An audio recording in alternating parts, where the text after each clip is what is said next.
Nice outside leg kick landed by Tony early.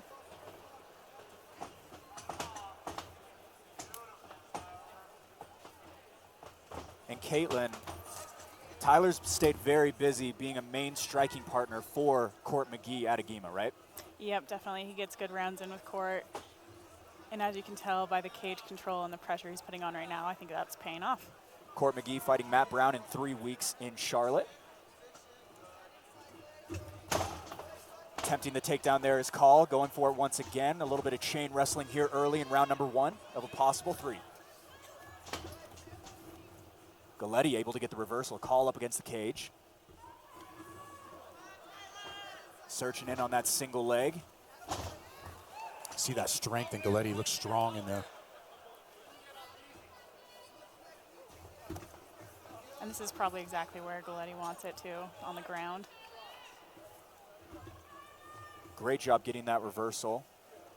And Caitlin, what is Call doing right now as he does get taken down? Flat on his back now is Call.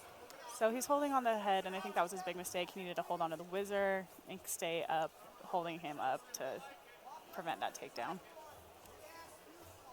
Transitioning to mount is Galette. Call staying active on the bottom.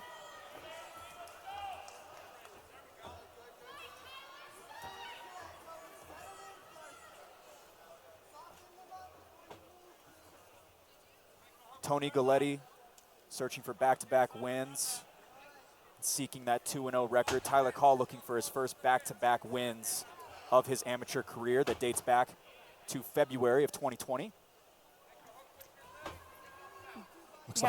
We have some good control by Galette right here, but Tyler isn't laying flat on his back. He is still trying to move, get up, and so he's doing exactly what he needs to try to get out of this position. I was going to say, we're almost seeing a replay that we saw in that last fight. It looks like Galette's trying to isolate the left arm of Tyler Call. Some blows to the body. Caitlin, how bad do those ones hurt from that position specifically? Honestly, you have so much adrenaline in there, you're not going to feel those ones unless they're probably like a hard elbow or something, but those are more just for show. What about the next day? The next day. It kind of feels like you got hit by a truck. Back over to half guard is Tony Galette.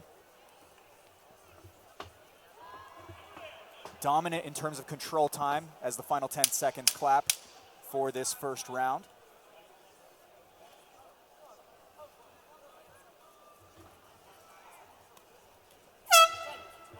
And that will do it for round number 1. For round 1. We will get the unofficial scorecard up here in just a second, but Caitlin, your thoughts on the opening round? Yeah, I think it was a great round.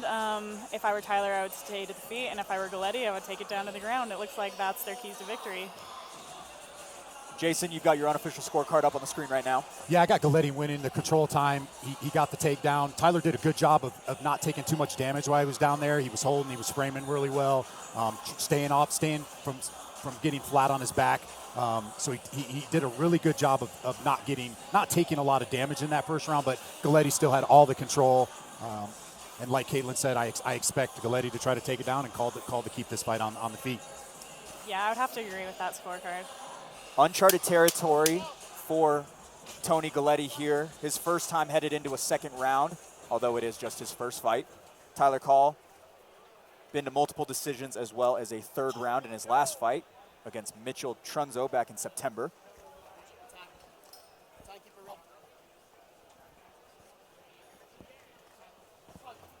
Top of the second round, presented by FST Filtration.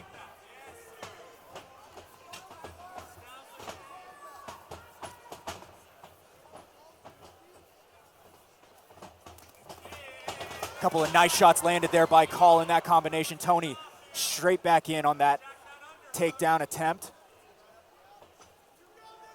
Searching potentially for that outside trip. Talking to his corner is Tony Galette. And Caitlin trying to get those underhooks is Call.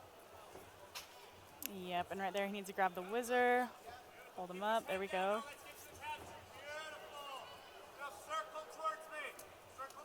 Some punishing blows to the body there by Call. You can hear Dane yelling the instructions, circle to the right. He's following instructions perfectly. Tyler Call, that is. A little pop from the local crowd here for Tyler Call as he advances a little bit of position. Tony's still in on that shot. Call landing a little bit as well. Tony now on his back. Call finds himself on top. Now we got Call on the top. This will be interesting to see how Tony deals being on the bottom this round. And now Call's landed some shots early on in this round that might be affecting Galette a little bit on the bottom because you see him kind of holding on down there. We can hear Dana Rissazabal saying to frame on the face. Caitlin, your thoughts on that as Tyler Call starts raining down some blows from the top? I mean, the only problem with jiu-jitsu is you're really comfortable in this position, but you're not used to getting punched in the face. So we'll see how he handles this pressure.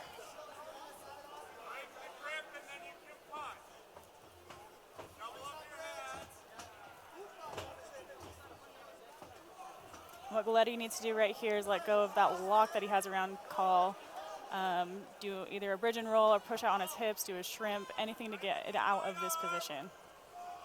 Holding on to that, I do see a lot of fighters doing that, trying to just stop the blows a little bit, though.